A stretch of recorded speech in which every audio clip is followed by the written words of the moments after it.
Hi అండి. నమస్తే. Welcome to Radhakrishna వంటలు. ఈరోజు మన ఛానల్‌లో ఎంతో టేస్టీగా ఉండే సాంబార్ అయితే చేశానండి. చాలా టేస్టీగా ఉంటుంది.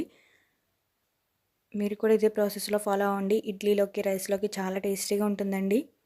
దీని ఫుల్ వీడియో అయితే నేను లింక్ అయితే ఇస్తాను. తప్పకుండా చూడండి.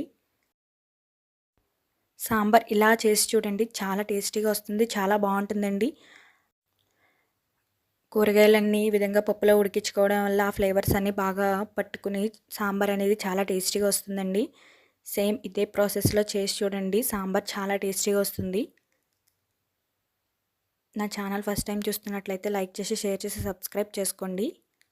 ఫుల్ వీడియో తప్పకుండా చూడండి. ఇడ్లీలోకి, రైస్‌లోకి చాలా టేస్టీగా ఉంటుందండి ఈ సాంబార్. ఎప్పుడలా కాకుండా ఈసారి కొత్తగా ఇలా చేసి చూడండి. సాంబార్ చాలా టేస్టీగా ఉంటుందండి. అదిరిపోతుంది.